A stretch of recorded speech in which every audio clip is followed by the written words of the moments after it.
Je sais pas, il n'y a pas le. C'est pas la bonne. Il manque tous les logos et tout le template, c'est pas grave. Ah, il faut être sur l'idée. J'en ai un aussi. D'accord. Oui, parce que celui d'y aller, on l'a laissé.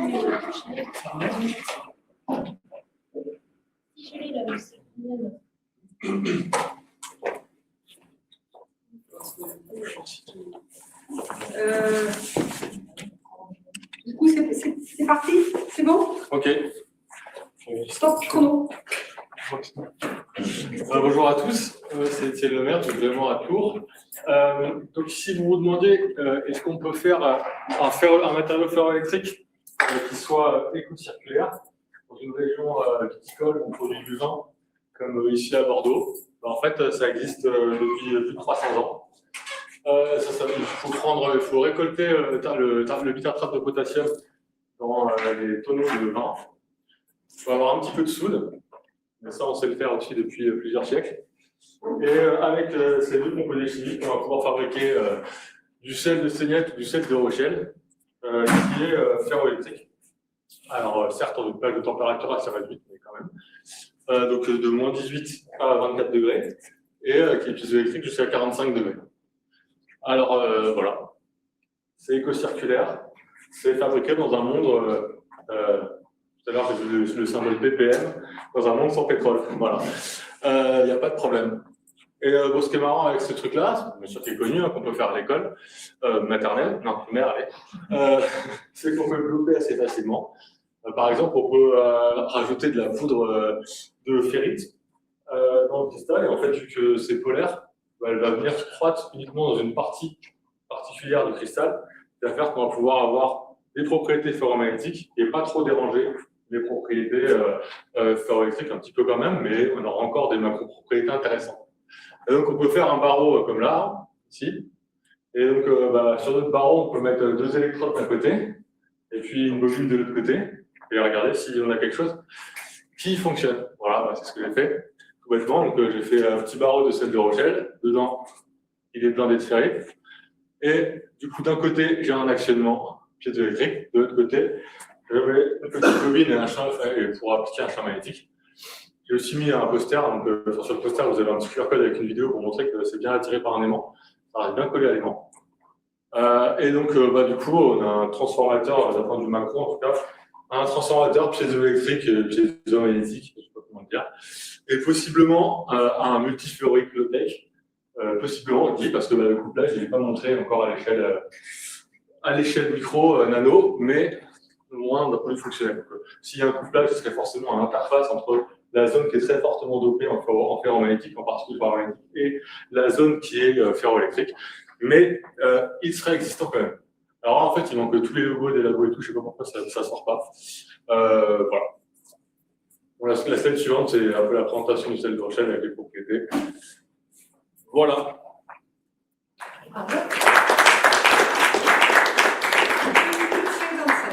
2 minutes 55. Parfait, merci. Pour discuter les questions. Mais, au poster. Dans le poster.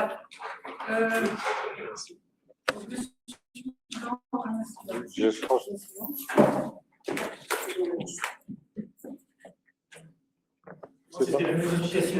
C'est le slide d'après. Ah, c'est pour ça qu'il n'y a plus le template. Paiement solaire, CPU.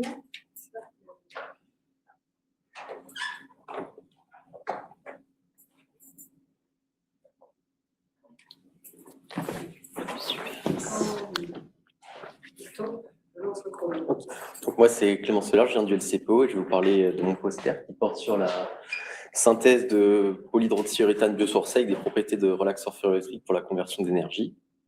Donc comme vous le savez, à cause du réchauffement climatique, les températures augmentent progressivement. On va prendre plus d'1 degré en 2030 et même plus 3 degrés en 2100 si on ne change pas nos habitudes. Et donc une grande partie de ces gaz à effet de serre proviennent du secteur de l'énergie. Donc pour cela, il va falloir développer des sources d'énergie renouvelables pour que l'on puisse diminuer ces émissions. Mais le problème, c'est que bien qu'on soit entouré de ces sources d'énergie, on ne peut pas les exploiter sous leur forme actuelle. Donc, il va falloir trouver un moyen de les convertir pour pouvoir justement les exploiter. Et l'un des matériaux qui pourrait nous aider à cela sont les matériaux ferroélectriques, puisqu'ils peuvent avoir la capacité de convertir de l'énergie mécanique ou thermique en énergie électrique et vice-versa. Donc, c'est ce qu'on souhaite utiliser, ces propriétés, pour convertir ces énergies renouvelables. Donc, dans les ferroélectriques classiques, lorsqu'on va venir appliquer un champ électrique au matériau, cela va le polariser. Mais nous, notre objectif, c'est d'avoir le moins de polarisation rémanente possible. Donc, c'est pour ça qu'on fait aux relaxeurs ferroélectriques qui ont la propriété d'avoir une polarisation rémanente plus faible, ce qui va nous permettre justement d'avoir des applications comme du stockage d'énergie. Et justement, ces propriétés de ferroélectrique et relaxeurs ferroélectriques sont très liées à la structure des matériaux. Donc, c'est pour ça qu'il est important de déterminer les structures cristallines des matériaux qu'on utilise, puisque c'est ces structures cristallines qui vont déterminer si on est ferroélectrique ou relaxeur ferroélectrique. Donc, parmi les matériaux organiques utilisés pour le moment, les meilleures performances sont avec les matériaux fluorés. Mais le problème, c'est qu'ils sont pétrosourcés. Et de plus, il s'agit de PFAS, et avec la législation actuelle, on ne peut plus les utiliser, donc il va falloir trouver des alternatives pour les remplacer. Et l'une des solutions actuelles serait donc d'utiliser des polyhydroxyuréthanes qui ont plusieurs avantages, qui peuvent être biosourcés. Ils ont des structures polaires qui peuvent agir de dipôles, donc qui vont permettre d'être polarisés, ce qui est important dans le cadre de ce projet. C'est pour ça qu'en utilisant ces matériaux, on pourrait réussir à atteindre des relaxeurs ferroélectriques. Mais le problème, c'est que pour l'instant, il n'y a eu que très peu d'études concernant les relaxeurs ferroélectriques pour des polyhydroxyuréthanes. Et leur structure cristalline n'est pas encore connue. Donc, le but, donc, si vous voulez en savoir plus, venez voir mon poster.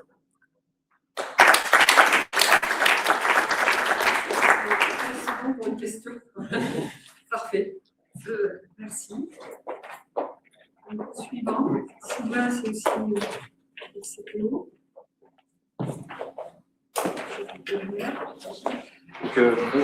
Bonjour à tous, moi du coup c'est Sylvain Tache, je suis en première année de thèse sur la supervision de Guillaume Fleury et Florian Duclil.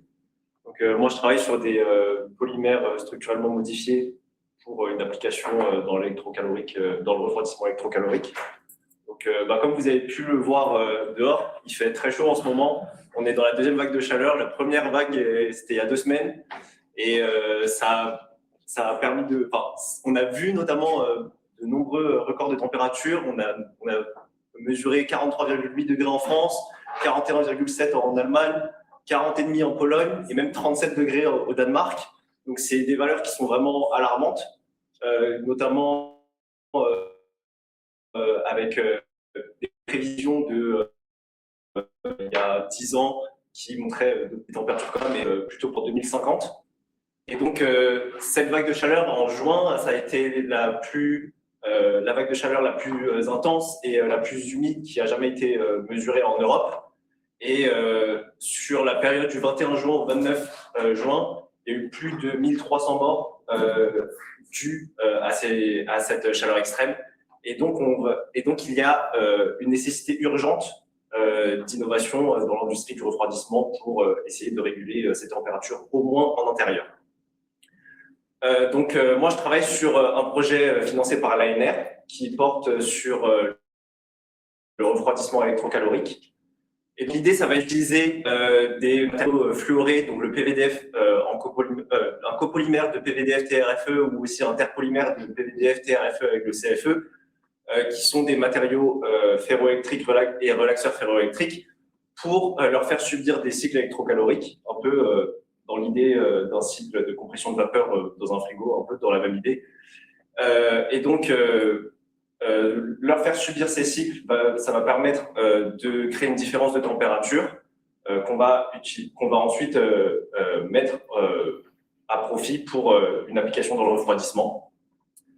Ce qui va nous intéresser vraiment dans ces matériaux, ça va être le delta TEC qu'on voit en bas, qui va être vraiment une propriété intrinsèque de notre matériau. Et donc, on va travailler sur le polymère pour essayer d'améliorer ses propriétés diélectriques qui vont directement impacter delta TEC. Et essayer de corréler ces améliorations de propriétés diélectriques avec leur structure cristalline, et donc pour vraiment comprendre la relation structure-propriété de ces polymères. Et donc, j'ai déjà des premiers résultats, et si vous avez des questions, je vous invite à venir voir mon poster.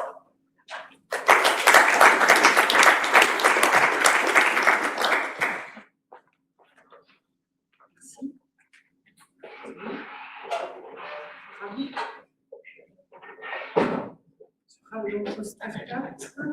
Ravi.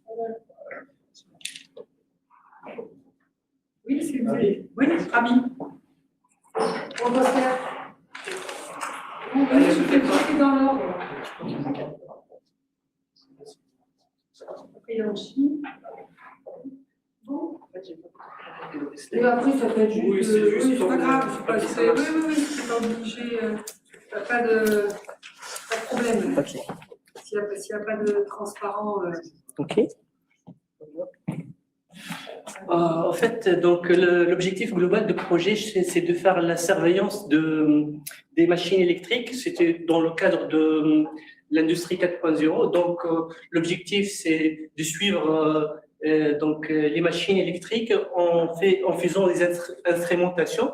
Donc, on colle des capteurs sur des moteurs électriques pour acquérir des informations sur l'état de santé et sur les conditions du fonctionnement des moteurs. Donc, pour faire cela, le projet vise à développer des capteurs plus ou moins écologiques et capables de détecter des anomalies sur le moteur.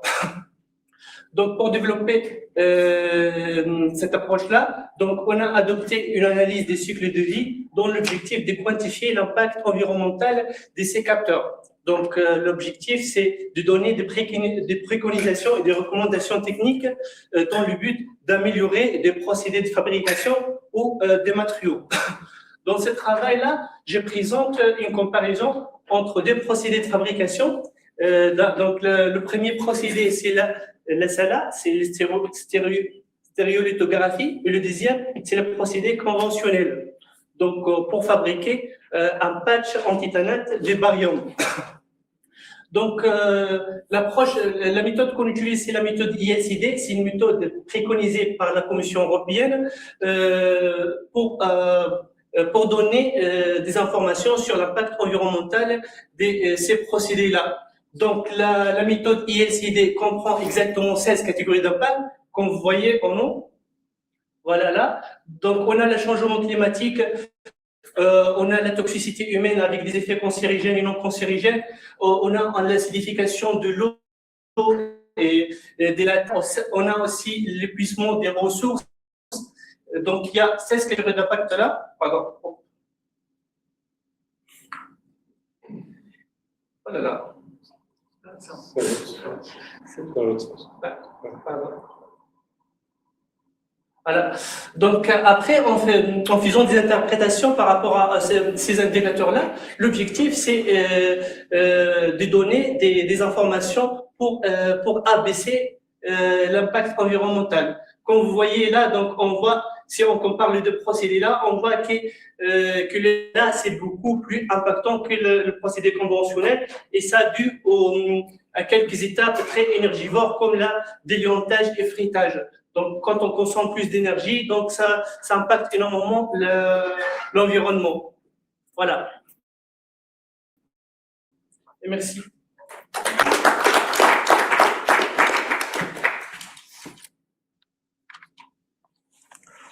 Donc, ensuite, Anchi.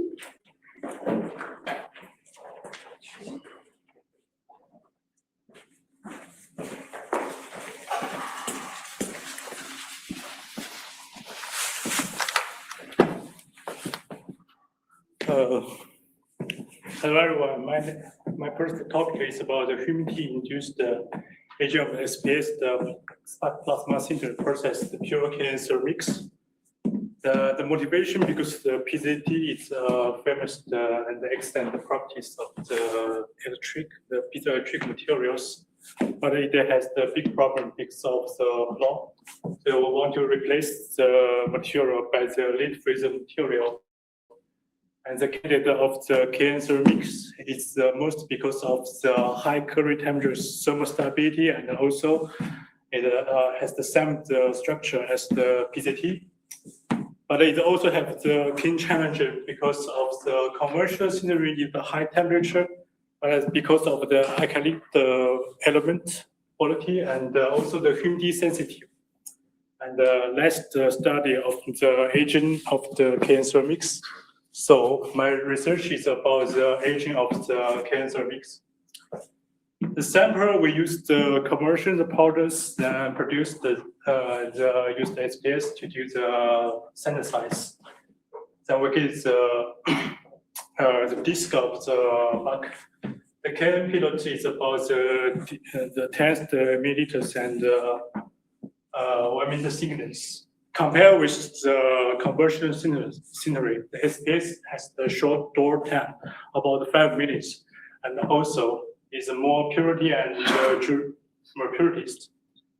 This is the result of the, we put the sample in the kinematic chambers, then we do the aging humidity test in the 75%.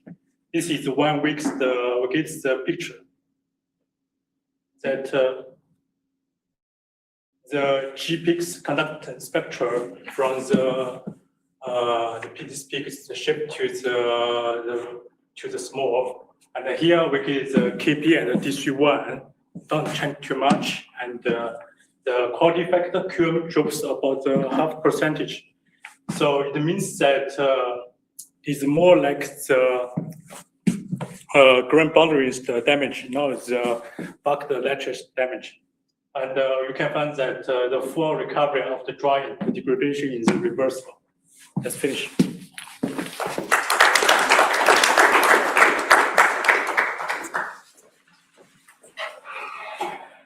Next is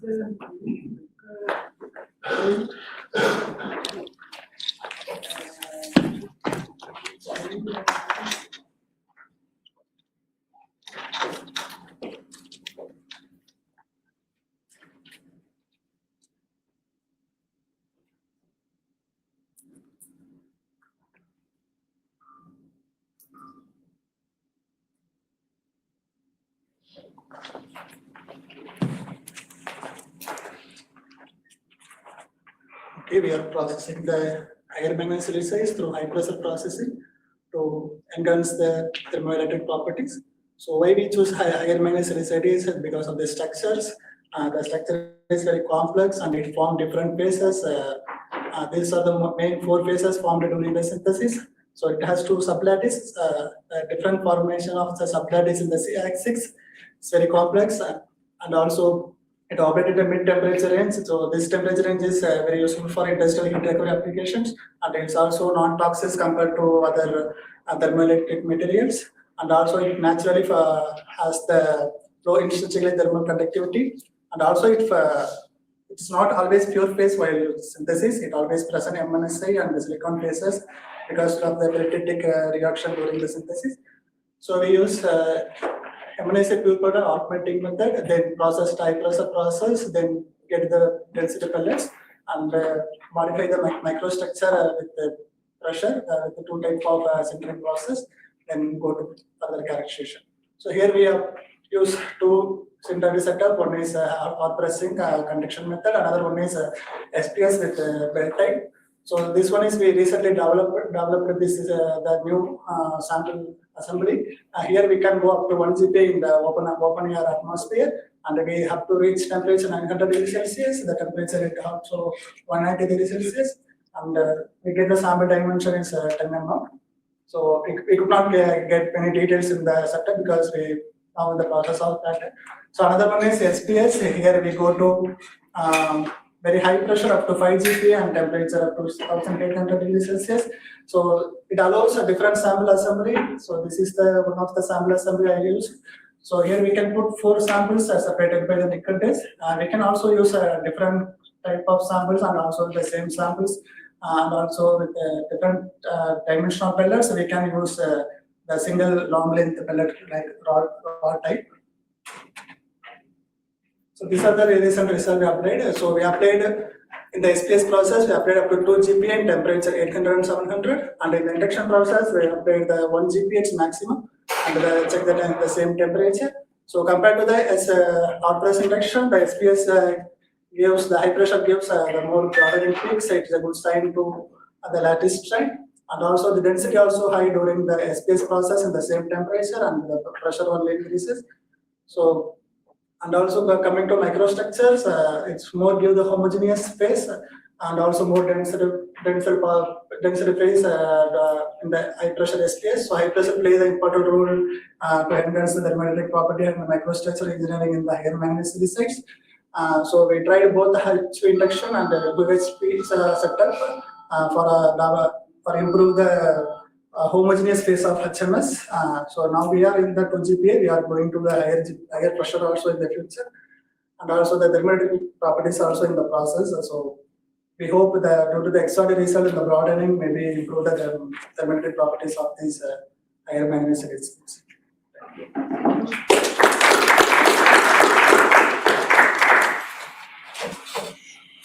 Romain?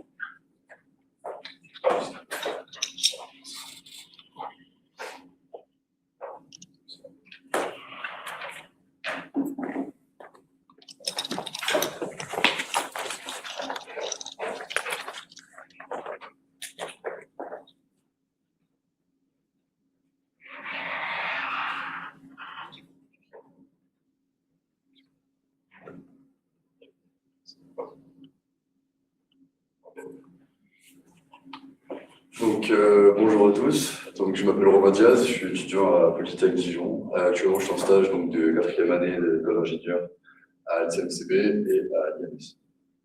Donc, aujourd'hui, je vais vous présenter le poster qui porte sur l'optimisation des paramètres de sérigraphie vers un dispositif de récupération d'énergie sans plomb durable. Donc, il faut savoir qu'il y a énormément d'énergie dans notre environnement qui n'est pas récupérée. Notamment en énergie mécanique, c'est ce qu'on va parler dans cette présentation. Par exemple, on peut citer les vibrations d'une voiture, d'une machine à laver ou d'autres dispositifs plus petits. L'idée, c'est de tendre vers des dispositifs qui vont être autosuffisants, qu'on va pouvoir utiliser sans batterie, avec une récupération d'énergie suffisante. Donc, pour récupérer cette énergie, on utilise des MEMS, donc, qui s'articulent de la façon suivante, avec une couche d'électrode, une couche active, donc, piézoélectrique. C'est grâce à la piézoélectricité qu'on va pouvoir récupérer la contrainte en énergie et un substrat. Donc les dispositifs conventionnels, ils sont faits à base de PZT pour la couche active. Et donc c'est un des problèmes principaux de ce type de dispositif. Donc pour le PZT, un des problèmes va être le plomb. Donc le plomb, c'est considéré critique par la Commission européenne. Un autre problème, ça va être l'impact environnemental du dispositif en termes de matériaux avec les électrodes et au niveau du processus de fabrication.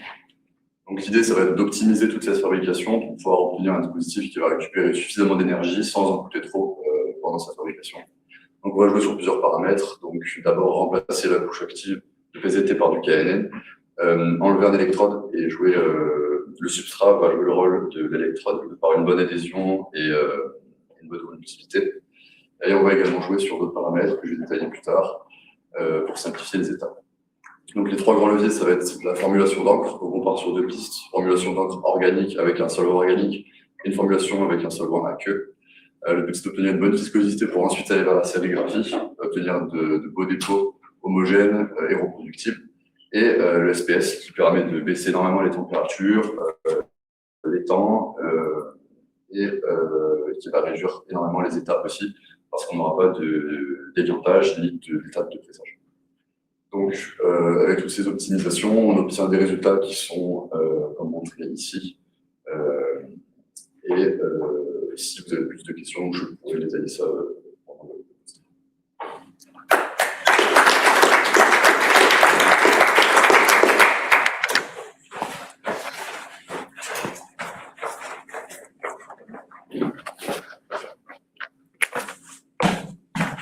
Bonjour, je suis Alexandre Camdi, je suis maître de conférence à IEPT Atlantique, qui est une école d'ingénieurs localisée à Brest en Bretagne.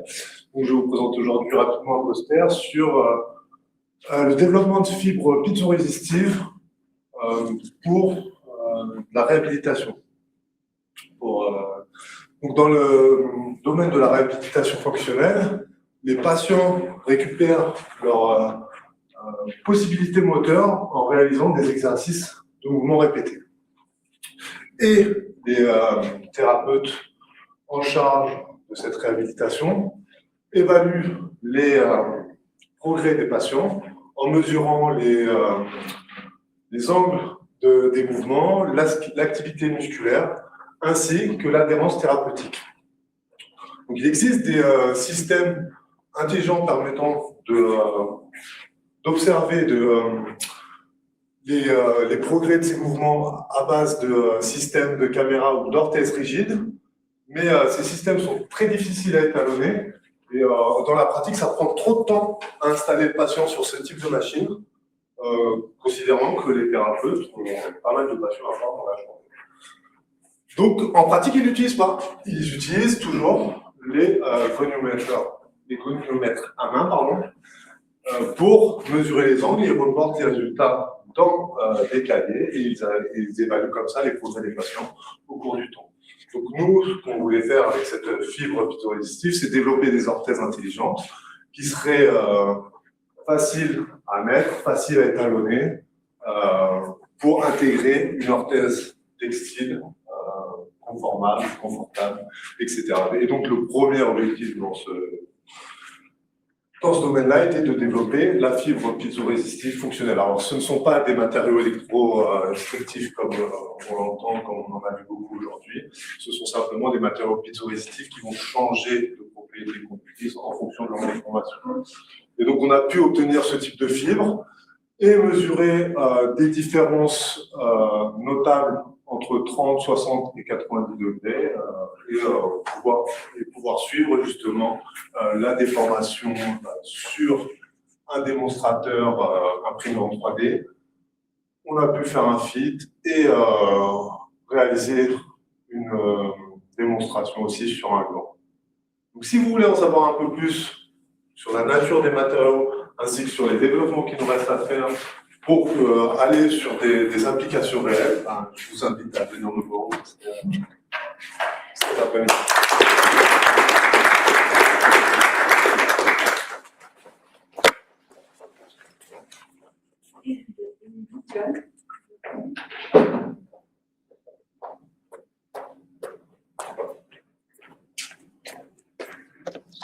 Hello everybody, so I'm William Smal. I want to introduce my poster, poster 9, which is called Screen Printed Smart Insole for Foot Pressure Analysis.